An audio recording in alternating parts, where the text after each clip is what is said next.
forever, 'di ba? Na tayo na magkasama, nako, parang ang hirap. Nagkaroon ka na ba ng maling pag-ibig ka vibes? Ayan na. O meron ka na ba talagang maling pag-ibig na masasabi? Or meron tayo madalas marinig sa kasabihan na right love at the wrong time.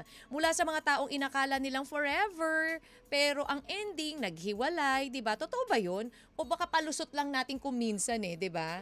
Oo, para hindi na tayo masyado masaktan. Pero alam ko kasi lahat ng pag-ibig maganda, masarap o masaya, maliban na lang kung may mali talaga, 'di ba? And pero kailan mo ba masasabi ng isang pagmamahalan ay mali? Isa sa siguro yung naiibigan kayo pero may masasaktan or nag-iibigan kayo pero may masasaktan, 'di ba? Kasi third wheel ka pala. Meron palang iba. Muli or mali kasi nasasaktan mo yung sarili mo kasi nga alam mo may pinagbibigyan mo lang yung kagustuhan mo kahit alam mong hindi pwede, 'di ba? Mali kapag mismo konsensya mo na yung nagsasabi sa'yo na tigilan mo na, tapos pinipilit mo pa. Tapos mali rin kung kahit matagal na kayong hiwalay, ay hindi ka pa rin nakaka-move on. On that na nakasarado na yung puso mo pero hindi pa rin. Pero paano nga ba kung makaka-move on? Kung nalaman mo at totoong dahilan or ang totoong dahilan ng inyong paghihiwalay noon. Mga napapaisip, parang throwback na naman tayo. Bukas pa yun ka-vibes ha. Naranasan mo na ba yan? Yung hindi ka maka-move on kasi meron palang something kaya hindi ka maka-move on. Naranasan mo na ba na hiwalayan ng hindi nalalaman ng tunay na dahilan? More of like ghosting, 'di ba? Yung bigla na lang hindi nagparamdam sa iyo or nakatanggap ka na lang ng message na titigil na natin ito or itigil na natin to. It's not you, it's me. Oh, ganyan mga linyahan, 'di ba? 'Di ba? Yung mga ganon, oo. Naranasan mo na ba yan, ka-vibes? It's complicated or it's not you. Yun nga, yan yung mga pagkakataon na matagal-tagal na rin na mag-iisip at mapapraning ka na bakit? Bakit bigla na lang siya nag-decide ng gano'n? Bakit bigla na lang gano'n yung sinabi niya? Pero compared to, bigla na lang maglaho na parang bula, yun naman yung mas mahirap, diba? Mas okay pa yan. At least, alam na hindi ikaw ang problem. Pero either or, mahirap pa rin talaga mag-move on ng biglaan. Pero speaking of moving on, ka-vibes, papaano makaka-move on kung meron ka palang connection sa buhay niya hanggang ngayon. Isip na mga ka-vibes lalo na yung mga mahihilig diyang mag-travel tapos makukulit. Alam nyo na yon yung kakulitan nyo habang kayo kung saan nagpupunta may nakikilala. Nako, pwede ba yon? Pero, di ba, pwedeng magkaroon pa kayo ng ugnayan after ng breakup. Kayo ba ka-vibes Ikaw ba after your breakup with your ex or sa taong mahal mo, may ugnayan pa ba kayo? Papaano ang ugnayan? Nako, dami napapaisip. Anyways, I know bukas pa yun nga, ang throwback, but then, malalaman natin ang tunay na dahilan ng breakup nyo ng ex mo. Sa kanya ba, malalaman din natin or nalaman natin dahil sa iba. Ayan, madalas pa tayo sa atin, 'di ba, to leave the past behind. Yun yung mga kadalasang payo. Mo na, kalimutan mo na yung past. Ibahin ang focus natin. Maghanap tayo ng bagong interest para mas madaling maka-move on. Give more time sa family, friends, and your faith. Look forward at buksan mo yung puso mo sa iba dahil life has so much to offer ka-vibes. Diba? Yan yung mga salitang madaling sabihin pero mahirap gawin. Diba? Lalo na sa isang taong nasaktan. Ayan.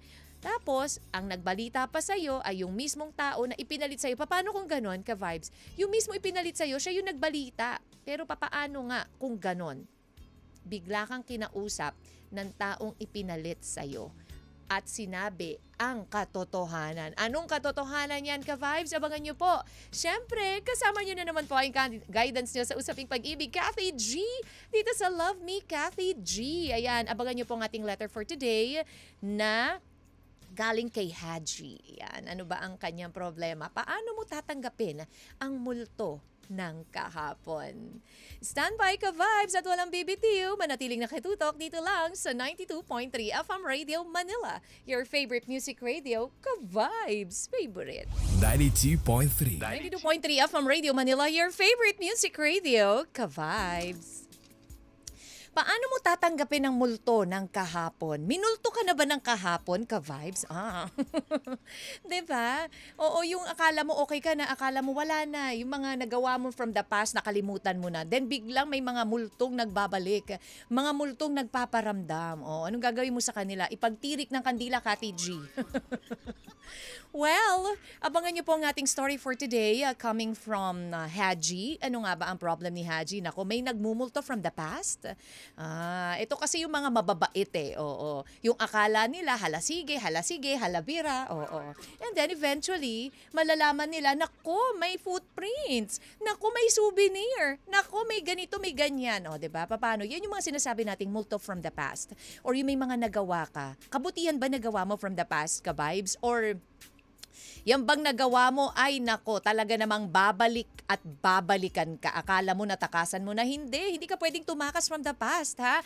Kailangan harapin mo yan. Sabi nga ni Marco Sison I'll face tomorrow, 'di ba? But then, sabi nga nila, alam mo, hindi naman natin maiiwasan, 'di ba, na meron tayong mga tao makikilala. Meron tayong mga taong magiging parte ng buhay natin. But then, hindi sila pwedeng magtagal or dahil multo sila, hindi sila pwedeng magtagal dahil hindi pwede. Because you're committed. Because she's committed or he's committed, diba? May mga ganung bagay na masasabi mo na lang, Kathy G, kasi naman we have a right love at the wrong time. Somewhere down the road, nakilala ko itong taong to. Well, abangan niyo po ang story ni Haji. Dito lamang po yan sa your favorite music radio, 92.3. Ka-vibes.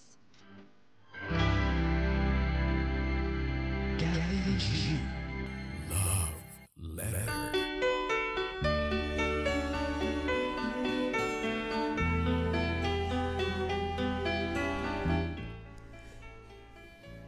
This love letter is from Haji. Dear Kathy G, magandang araw sa iyo at isang magandang araw din sa mga listeners ng programang Love Me, Kathy G.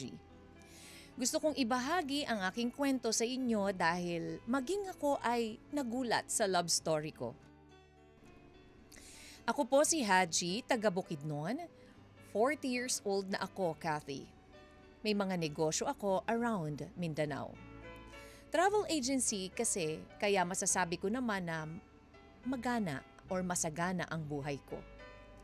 Pero Kathy, nangyari ang lahat ng mga panahong kabataan ko. Alam naman ng lahat, Kathy, na ang Bukidnon ay sagana sa mga travel destinations. Kaya nung taong 2015, isang babaeng traveler ang nakilala ko. Siya si Katrina. Nagkakilala kami, Kathy, ni Katrina at nag-avail ng mga package tour dito sa Bukidnon. Nagkataon naman noong mga panahong pumunta siya dito sa aming opisina na kulang ang aking mga tour guide. Kaya ako na ang mismo na sumama kay Katrina para dalhin siya sa mga tourist destination. Bukod sa nabighani ako sa ganda ni Katrina, napakabait din kasi niya, malumanay magsalita at marespetong tao. Matagal siyang nagbakasyon dito, Kathy. Halos 2 buwan din, kaya naman noong andito siya, ako na ang naging tour guide niya. Kaya masasabi kong nagkakilala talaga kami ng lubusan.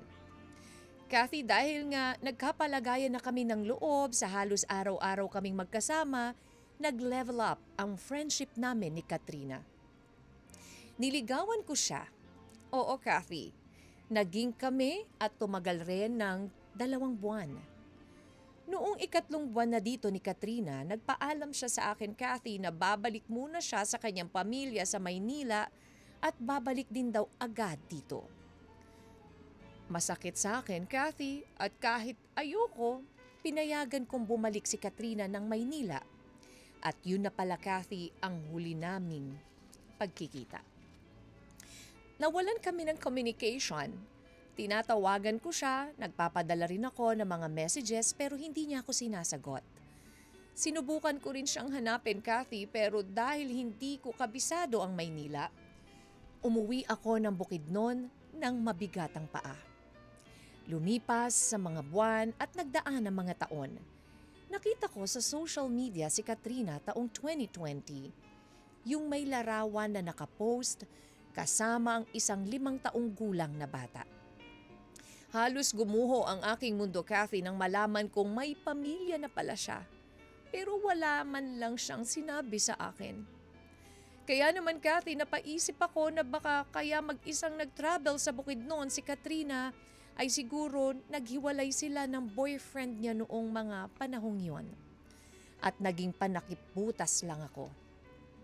Pumasok din sa isip ko na kaya noong nagkaayos na sila, umalis na lang siya ng Bukidnon at bumalik ng Maynila. Malaking katanungan rin sa akin, Kathy, ang batang kasama ni Katrina. Bakit may lukso ng dugo? Kasi Kathy, na makita ko ang larawan ng bata ay parang kamukha ko ito noong maliit pa ako. At kahit sa larawan lang ay may kakaibang kurot sa aking puso. Masakit sa akin ang mga nalaman ko, Kathy, para akong na-double dead. Nadurog na ako noon, nadurog ulit ngayon. Sinubukan kong mag-move on, Kathy. At hayaan na lang si Katrina dahil alam ko naman na masaya na siya. Pero alam mo ba, Kathy, napakamapagbiro talaga ng tadhana. Nitong nakaraang taon kasi may lalaking nag-message sa akin. Nagpakilala siyang si Albert. Siya pala ang asawa ni Katrina. Nag-usap kami at makalipas ang 10 taon, Kathy, ay nasagot na ang aking mga hinala. Siya nga ang naiwang boyfriend ni Katrina sa Maynila. Sinabi niya rin sa akin, Kathy, na ang batang kasama ni Katrina sa larawan ay anak namin. Kaya pala siya iniwan ni Katrina noon ay dahil may pinagdadaanan silang problema. Hindi sila magkaanak. Nagbakasyon siya para mag-isip-isip. Pero nakilala ka niya at naging nobyo. Pero napagtanto ni Katrina na mahal pa rin niya si Albert kaya bumalik ito sa kanya, dala-dala ang kanyang sinapupunan, ang aming anak. Kathy, naging malinaw sa akin ang lahat. Pinilit naman daw ni Albert si Katrina na sabihin sa akin ang totoo pero sabi lang nito, wag na daw dahil ayaw ni Katrina na magulo pa ang buhay ko. Sa ngayon, Kathy, hindi ko alam ang aking gagawin. Kung dapat ko pa bang kilalanin ang aking anak, kailan ba ang tamang panahon? Iniisip ko din kasi ang magiging reaksyon ng bata. Baka magulat siya sa mga malalaman niya. Baka maapektuhan ang kanyang pagkatao. Please help me, Kathy. Hanggang dito na lamang at maraming salamat po sa pagbasa ng aking liham. God bless you all. Sincerely yours, Haji. After all these years, paano nga no kung lumipas na ang dekada, ilang dekada na lumipas, bigla mong malalaman, biglang may susulpot, biglang may magpaparamdam, biglang may magme-message, ang daming biglang, diba? Na, eto na, meron ka palang anak or meron palang nangyari from the past na hindi mo alam na ngayon pa lang bumabalik sa'yo at sinasabi ang katotohanan. Nako, paano mo ba tatanggapin ang multo ng kahapon? Nakakaloka. But then imagine hindi inakala nitong si Haji na meron pala siyang souvenir. Meron pala siyang anak dito sa kanyang girlfriend, ex-girlfriend na si Katrina.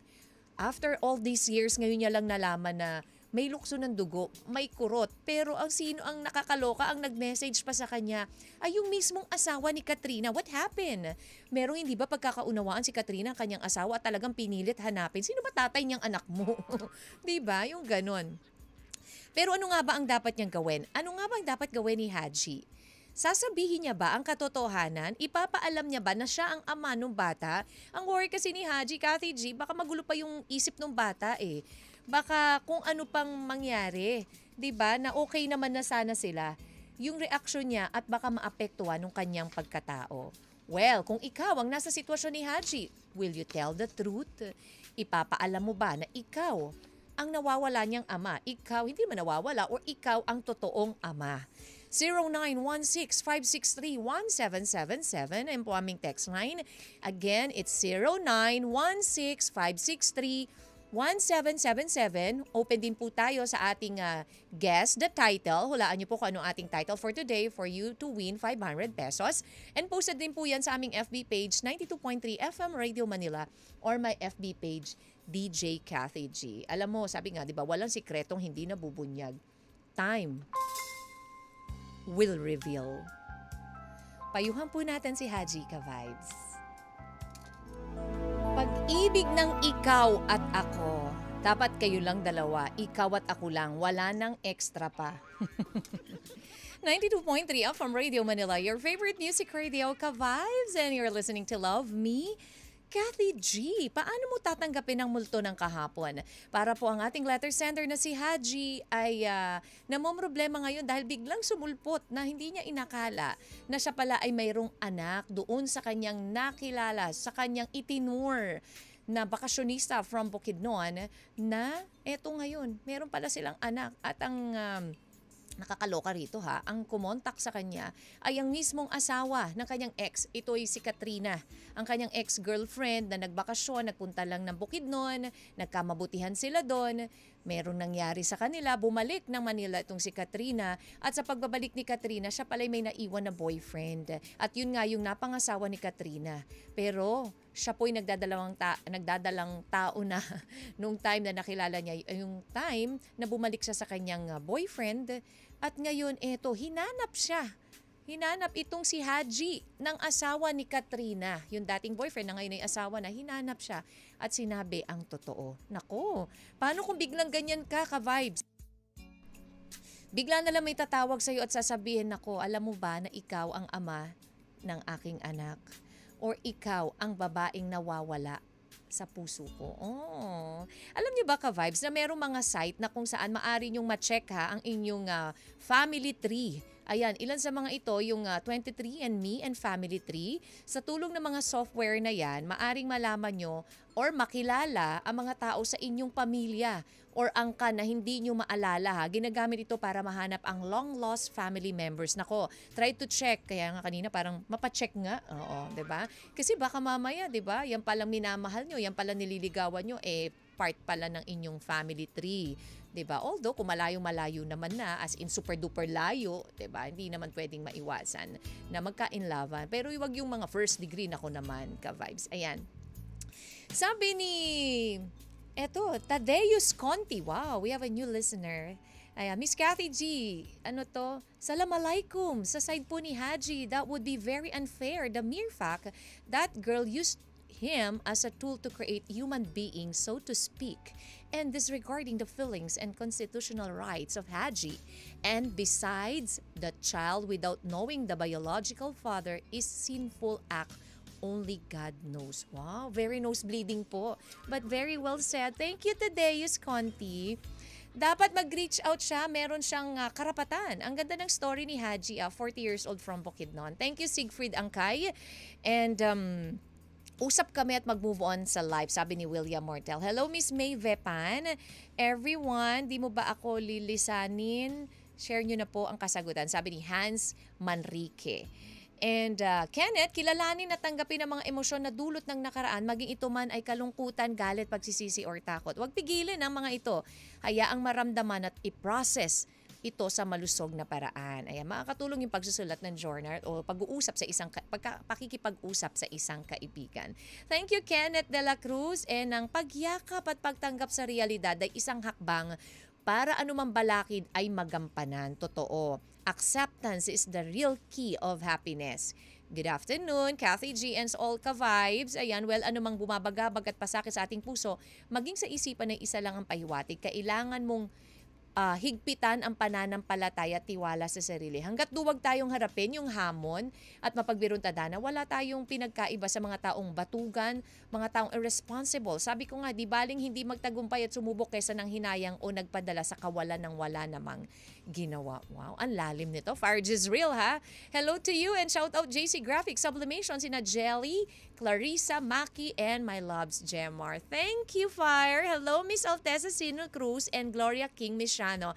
Thank you so much for tuning in. Darwin Rosel, magsulat ng tula about sa mga naging pangyayari sa mga kahapong naranasan. And that's to answer the question, paano mo tatanggapin ang multo ng kahapon. Ka-Vibes 0916-563-1777 or sa 92.3 FM Radio Manila or my FB page DJ Kathy G. Tayo po'y napapakinggan din sa 102.3 Baguio. Hello po sa inyo dyan sa Baguio na ang linaw-linaw din. Dyan po sa may La Union. Hello po sa inyong lahat. And of course, sa Gensan 97.5.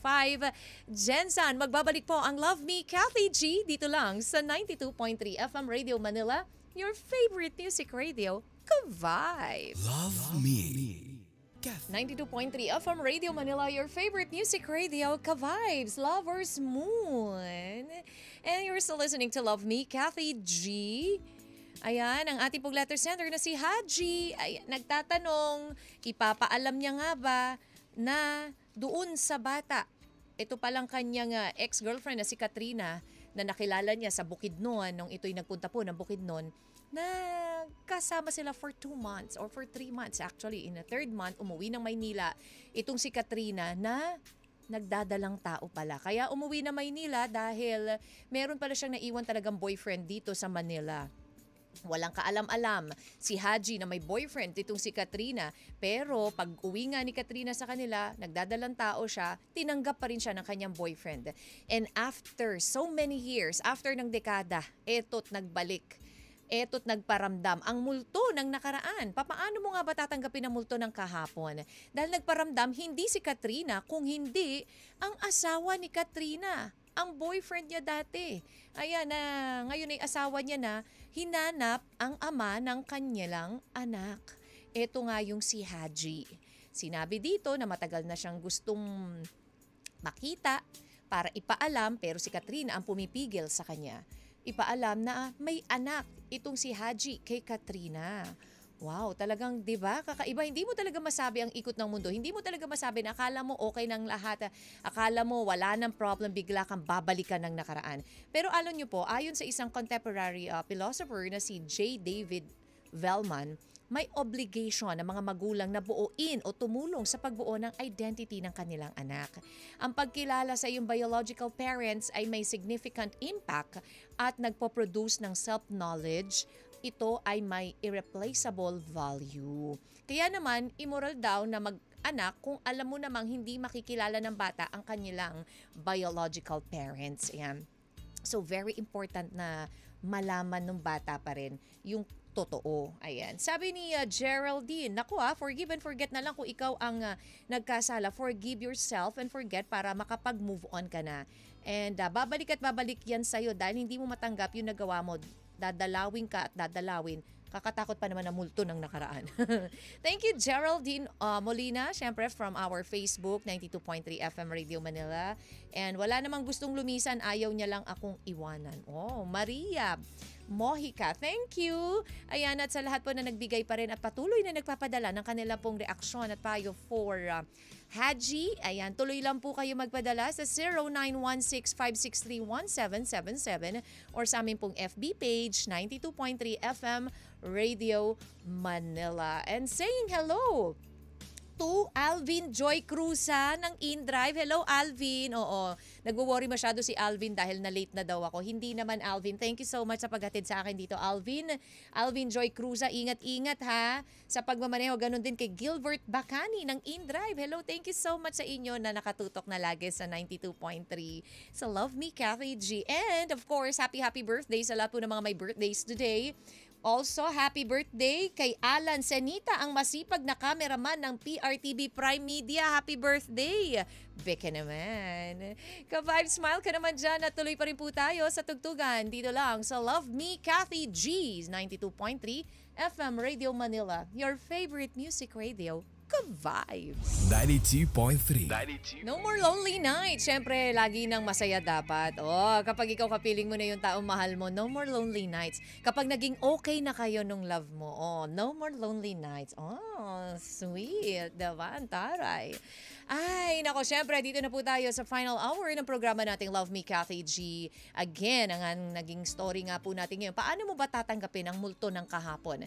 Dahil tila multo ng kahapon ang biglang pagsulpot or pag-message ng asawa ni Katrina dito kay Haji. si Katrina na nakilala ni Haji sa Bukidnon nung magbakasyon ito ng ilang buwan at nung bumalik pala ng Manila, buntis pala ito sa kanya. Ayan, kay Haji. Pero hindi pinagtapat ni Katrina, binalikan ng kanyang boyfriend dahil yun pala'y may naiwan na boyfriend dito sa Manila at yun ay asawa niya na ngayon. So hindi sila pinatahimik pare-parehas ng multo ng kahapon. Kaya naman gumawa ng way ang asawa ni Katrina. Paano siya makokontak? Through Messenger. Iba na talaga ngayon, no? With the presence of the social media, napakadali na lang talaga lahat ngayon na malaman kung ano man yung mga gusto mo malaman, 'di ba? Napakadali na ring mag-away. Napakadali na rin, 'di ba, na mag-post ng kung ano-ano, 'di ba? Yung mga ganung bagay, lahat na ngayon because of the social media, ang dami ng mga nangyayari. But anyways, maraming salamat po sa lahat po na nagbigay ng kanilang payo, reaksyon for our letter sender na si Haji. Ayan. Alam nyo, anumang tago ang gawin natin sa katotohanan, lalabas at lalabas pa rin ito sa tamang panahon. And for you, Haji, now na alam mo na yung totoo, dapat lang nakilalanin mo yung anak mo dahil hindi mo naman pwedeng talikuran kung ano yung katotohanan. Ano mang pag-ignore ang iyong gawin. 'Di ba? Hindi dapat matakot ipaalam ang katotohanan if ito ang magpapalaya sa atin sa matagal ng nakatagong nakaraan.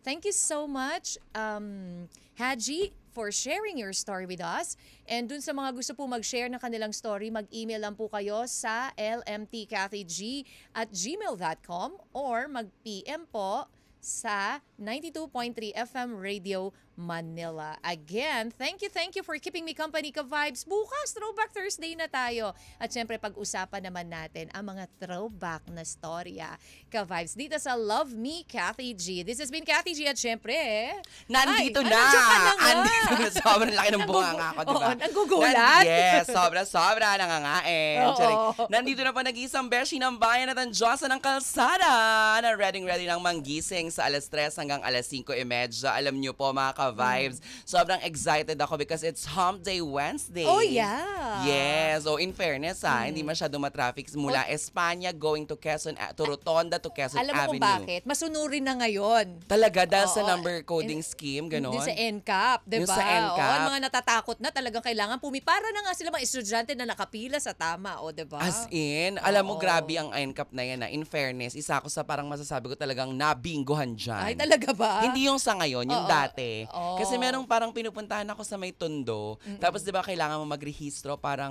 ng car. Yes. 'Di ba may mga ganun yung kailangan mag-register. Tapos ang daming umappear na mga violations Oo. ng bading. Oo. Pero syempre sabi ko nga parang alam mo, bongga naman siya. Pero okay din at kahit papaano yung merong may nag-i-inform sa kasi 'di ba parang possible siya na pwedeng pagkuhanan ng hashtag Boom Kurachi, Kurachi, ganon. oo. Kasi parang sumusunod ka naman dun sa traffic rules. Tapos siguro parang ang ending, basta mapicturean ka, Yes. automatic, umabot yung sa akin ng 20 plus Uy, marami. thousand. Actually, ang dami na ganyan na mga narinig ko, ha? In fairness, hindi ito yung first story Hindi mo. ikaw. Meron ako narinig na ganyan din ang inabot ng kanyang 20 bill. plus thousand, nagulat kami nung tatay ko. Kasi parang sabi ko, parang wala naman ako matandaan na nag-violate ako ng traffic light or whatsoever. Kasi, syempre, Or diba? maybe dun sa mga lane. Kasi minsan sa Kailangan lane lang, talaga hindi as in, ka kailangan hindi ka oo, or sa oo. pedestrian. Oo, Although yung iba oo. sinasabi nila, may good thing about this. Kasi nga, di ba sinasabi dahil ito yung parang parang nanay or parang parents ka na may CCTV ka, nakikita mo yung mga Oo, anak mo, di ba? pwede. Oo, Baka doon pwede. hindi mo napansin. Baka, pero inabot ng 20 po, Ay, ang laki, no? ha? Ang laki nun, ate Kati. Oo, Pero in all diba? fairness, wala naman ding masama kung sumunod Correct. at ibalik natin talaga yung pagiging mga na-trained natin as mga drivers sa kakalsadahan. Totoo naman yan. O yan, ako ha. Ang dami nyo pag-uusapan ha. Pag-uusapan namin ngayon ang mga number coding scheme. Ay, talaga? Yes. Okay.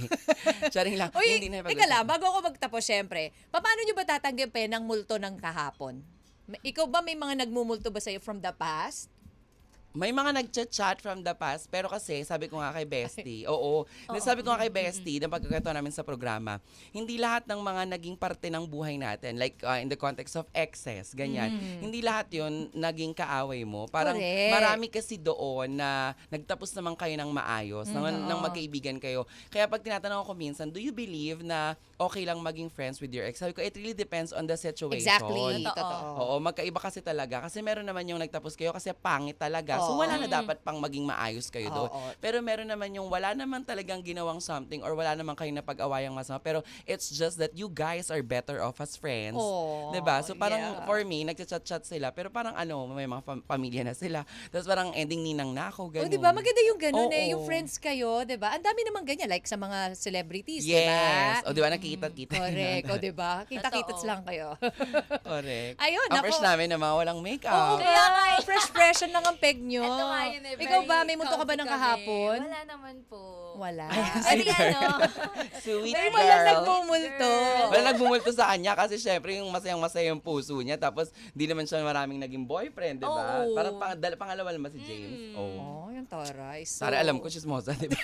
Di ba? Pangalawa lang si James. At parang in-insist mo doon, Panghuli di na, ba? panghuli. At May pang-insist, no? Hindi kasi nakikwento sa akin ni Bessie, syempre. Oo. Ayun, ako po. Ang dami nyo pa pag-uusapan, syempre, para pasayahin ang inyong merienda kasama ang... Banana Banana Crew Crew! with your favorite tambalan tuwing alas 3 hanggang alas 5:30. Kami po ang tambalang Jai Jai Kim. Kim! Syempre, dito lang yan sa 92.3 FM Radio Manila, your favorite music radio, Kava! 92.3. 92.3.